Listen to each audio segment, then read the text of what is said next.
नाम से पहचान। एक बार एक राजा जंगल में शिकार खेलने जा रहा था। रास्ते में उन्हें एक महात्मा सूरदास जी मिले, बैठे दिखाई दिए। मतलब राजा ने उनके पास जाकर पूछा, क्यों सूरदास जी, इधर से कोई हिरण गया? तो सूरदास जी बोले, नहीं। राजा आगे बढ़ गए। थोड़ी देर बाद मंत्री आया और उससे पूछा, सूरदास जी इधर से कौन गया? तो सूरदास जी बोले, राजा साहब गए हैं, और मंत्री भी आगे चला गया। तब पीछे से नौकर आया, उसने भी उससे पूछा, सूरदास जी क्या तुम्हें पता है कि इधर से कौन आदमी गया?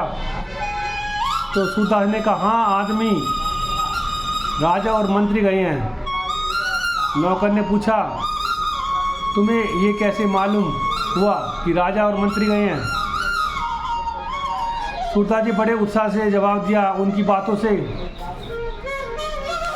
बातों से लगा।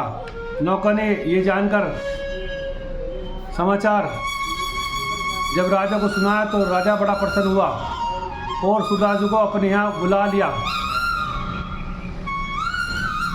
अब सूरदास जी के लिए राजा की ओर से दाल, सब्जी और 4 रोटी का प्रबंध किया गया। एक बार राजा के यहाँ कुछ मोती विक्रेता मोती बेचने आए। राजा ने मोती सूरदास को दिखाया। सूरदास ने मोती को लेकर कहा कि मोती खराब है, इसमें रेत भरा हुआ है। जब उस मोती को खोल कर देखा गया तो वास्तव में रेत भरा गया था। राजा के आश्चर्य का ठिकाना ना। उसने सूरदास से पूछा, तुम्हें यहाँ कैसे मालूम हुआ? सूरदास ने उत्तर दिया, इसमें और मोतियों में भारी अंतर है। सूरदास ने उत्तर दिया कि यह और मोतियों में भारी अंतर है। तब राजा ने प्रसन्न होकर उसके भोजन के सामान में घी और बढ़ा दिया। एक समय एक घोड़ा बेचने आया। राजा ने वह घोड़ा उसे सूरदास को दिखाया। सूरदास बोला कि इसकी बक्सी छोटी है। बक्सी छोटी का मतलब क्या कारण है? ये जोड़े के साथ पैदा हुआ है। वास्तव में ये बात सच निकली। राजा ने तब उसके खाने के साथ मिठाई और बढ़ा दी। एक दिन राजा ने प्रश्न किया कि आप मुझे बुलाएं कि मैं क्षत्रिय की संतान हूँ, यह नहीं है या नहीं?